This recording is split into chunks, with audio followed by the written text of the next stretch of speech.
নমস্কার, জমা কামাক্কা। আমি তন্ত্রগুরু, জ্যোতিষগুরু শ্রী দিব্য শাস্ত্রী। আজকে বিষয় হচ্ছে রুদ্রাক্ষ নিয়ে আলোচনা করব। আশা করি মা কামাক্কা আশীর্বাদ অবশ্যই আপনারা ভালো আছেন। আর আজকে যে বিষয় হচ্ছে খুব গুরুত্বপূর্ণ বিষয়, রুদ্রাক্ষ নিয়ে বলেছিলাম। সামনে হচ্ছে মহাশিবরাত্রি। এই শিবরাত্রিতে যদি আপনি রুদ্রাক্ষ ধারণ করুন, দেখবেন আপনার জীবনে অনেক উন্নতি হবে, জীবনে সাফল্য অবশ্যই পাবেন। তার সঙ্গে একটা আমি গুরুত্বপূর্ণ একটা কথা বলছি। আগামী 15, 16, 17, 18 ফেব্রুয়ারি আসাম বঙাইগাঁও যে আমার 4th জেনারেশনের পঞ্চমুণ্ডী আসন, কালসর্প যোগ, শনি সাহাসাতি, 10 মহাবিদ্যা, মা কামাখ্যা, টোটাল 61টি বিগ্রহের মূর্তি, বাৎসরিক পুজো, বার্ষিক অনুষ্ঠান আছে। অবশ্যই আপনাদের আমন্ত্রণ থাকলো, অবশ্যই আপনারা আসুন, আপনার মন্দির উপভোগ করুন। যারা তন্ত্রমতে দীক্ষিত বা তন্ত্র শিখতে চাচ্ছে যারা, অবশ্যই কিন্তু আপনি কিন্তু যোগাযোগ করুন। এই 4 দিন পূর্ণ অভিষেক আর দীক্ষা দেওয়া হচ্ছে, সঙ্গে আমি থাকবো, সঙ্গে বসিয়ে আপনাদের সব কিছু শেখানো হবে। তো চলে আসি রুদ্রাক্ষ নিয়ে।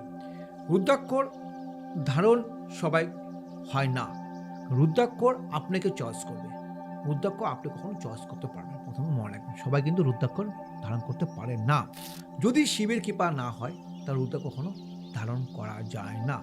রুদ্রাক্ষর 3 প্রকার হয়। প্রথমত নেপাল, হিমাচল আর হলো ইন্দোনেশিয়া। রুদ্রাক্ষর হচ্ছে শিবের চোখের জল, মানে শিবের জল থেকে যখনকার রুদ্রাক্ষর সৃষ্টি হয়। সবসময় মনে রাখবেন, ছোট ছোট যত দানা হবে, তত কিন্তু রুদ্রাক্ষরে বেশি সাফল্য আর কাজ বেশি হয়। কেন বলছি? প্রথমত ছোট রুদ্রাক্ষ, যেটা আপনার নেপালের রুদ্রাক্ষ, যেটা নেপালে যখন পড়েছিল পশুপতি মন্দির, অথবা নেপালের রুদ্রাক্ষ যখন শিবের চোখে জল পড়ে, সে নেপালেই পড়ে, সে ছোটো দানা হবে। আর যেটা হিমাচল হয়, সেটা ভদ্রাক্ষ হয়, অল্প বড় বড় দানা হয়, সেটা হচ্ছে হাইব্রিডি, অল্প কাজটা খুব কম হয়। আর একটা হয় ইন্দোনেশিয়া হচ্ছে হলো আপনার হলো 5 মুখের রুদ্রাক্ষ, দেখবেন খুব বাজারে কিনতে পাবেন 40-50 টাকা করে। সে এত হালকা হবে, ইন্দোনেশিয়াটা হচ্ছে, সেটা কোনো রকম ভালো কাজ হয় না। যদি রুদ্রাক্ষ ধারণ করুন, কী আপনি তার শুভ ফল পাবেন? প্রথম নেগেটিভ এনার্জি থেকে আপনি মুক্তি পাবেন। সেকেন্ডটা হচ্ছে আপনি ভূত, প্রেত, কালা জাদুর থেকে আপনি মুক্তি পাবেন। আর কোনো তন্ত্রক্রিয়া যদি কেউ করে, সে থেকে কখনো সাফল্য হবে না। তো রুদ্রাক্ষর আমাদের 1 থেকে 14 মুখী হয়। আমি প্রত্যেকটা রুদ্রাক্ষর গুণাগুণী আমি অবশ্যই ডিসকাস করছি।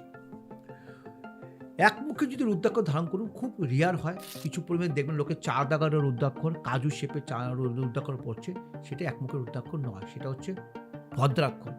রুদ্রাক্ষর সবসময় গোলই হবে।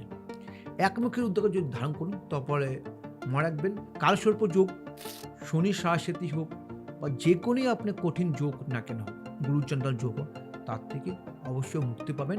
কিন্তু একমুখী রুদ্রাক্ষর গোল শেপের পাওয়া খুব দুর্লভ। যদি পেয়ে থাকেন, তাহলে মা কামাখ্যা, বাবা ভোলানাথের অবশ্যই আশীর্বাদ আপনার জীবনে চলে আসবে। দ্বিতীয়ত হচ্ছে হলো আপনার হলো আদি নারীশ্বর, মানে ধারণ করে, মানে হচ্ছে হলো এক কথা যেটা বলতে চাচ্ছি, যারা দুমুখী রুদ্রাক্ষ ধারণ করে, তারা হচ্ছে হলো আপনার হলো হেলথ প্রবলেম থেকে অবশ্যই মুক্তি। যাদের পুরনো প্রচুর হেলথ ইস্যু আছে, যারা তন্ত্রমন্ত্র অ্যাটাক হয়েছে, কোনো মেডিসিনে কাজ করছেন, অবশ্যই কিন্তু আপনার দুমুখী রুদ্রাক্ষ ধারণ অবশ্যই করুন। কিন্তু 3মুখী হচ্ছে ত্রিশক্তি, ব্রহ্মা, বিষ্ণু, মহেশ। যদি আপনি রুদ্রাক্ষ 3 মুখী রুদ্রাক্ষ ধারণ করুন, তাহলে দেখবেন আপনাকে রাগ, জেদ অবশ্যই কমবে। যারা প্রচণ্ড রাগ জেদ হচ্ছে বাচ্চাদের বা বড়দের, অবশ্যই 3 মুখী রুদ্রাক্ষ ধারণ করুন, অবশ্যই ভালো ফল পাবেন। 4মুখী হচ্ছে জ্ঞান, মানে ব্রহ্মা যেটা বলি আমরা, মানে 4মুখী হচ্ছে হলো জ্ঞান, এডুকেশন। যারা পড়াশোনা করছে, যারা স্টুডেন্ট, তারা অবশ্যই 4মুখী রুদ্রাক্ষ পড়া উচিত। আর যারা দেখবেন অল্প জ্ঞান বা কথা গুছিয়ে বলতে পারছে না, তাদের 4মুখী রুদ্রাক্ষ অবশ্যই ধারণ করা উচিত। পঞ্চমুখী রুদ্রাক্ষ হচ্ছে এমন একটা রুদ্রাক্ষ, যারা আপনাদের তন্ত্রমন্ত্র করেছে, যারা তন্ত্র থেকে বারবার আপনাকে নেগেটিভ এনার্জি কাজ করছে, তো কাজ করুন। 5মুখী রুদ্রাক্ষ 3 পিস অথবা আপনি জলে ভিজিয়ে রাখবেন। কাঁচা গ্লাস জলে ভিজিয়ে রেখে, শুদ্ধ জায়গায় ভিজিয়ে রেখে, পরের দিন সকালে এটাকে জলটা খেয়ে নেবেন। এইভাবে যে কন্টিনিউ যদি আপনার যদি 1 মাস করুন, নেগেটিভ এনার্জি থেকে আপনি মুক্তি পাবেন। কিন্তু 6মুখী হচ্ছে কার্তিক, মানে হচ্ছে সেনাপতি, রক্ষা।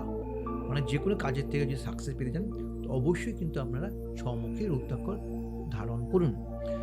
সাতমুখী রুদ্রাক্ষ হচ্ছে হলো ধনলক্ষ্মী, ফাইন্যান্সিয়াল, জীবনের সব বাধা থেকে ডিস্টার্ব পাওয়া, সাকসেস পাওয়ার জন্য সাতমুখী অবশ্যই ধারণ করুন।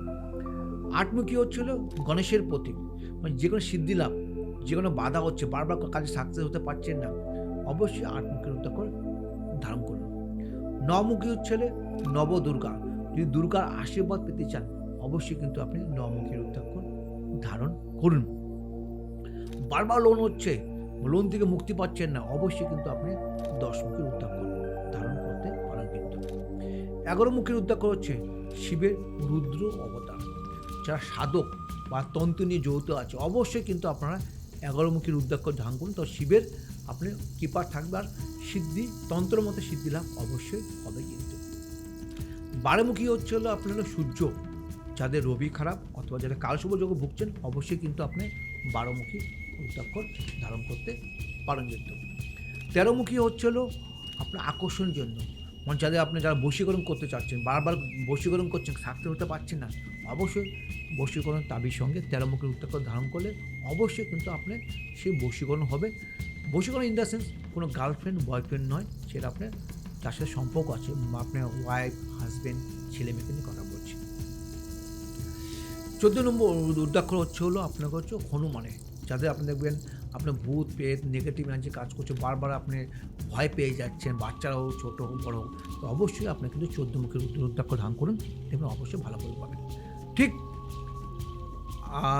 এই ক্রিয়া যদি করুন, এই রুদ্রাক্ষ ধারণ করুন, সামনে 15 ফেব্রুয়ারি শিবরাত্রি, অবশ্যই ধারণ করুন, শুভ দিন আছে ধারণ করবেন, না তো আপনি পূর্ণিমার দিনকে আপনি ধারণ করবেন। তো আজ বিদায় নিচ্ছি, আগামী বুধবার দেখা হচ্ছে। যদি আমার ভিডিও ভালো লাগে প্রথমে শেয়ার করবেন, লাইক করবেন, সাবস্ক্রাইব করবেন। ভালো থাকবেন। জয় মা কামাখ্যা।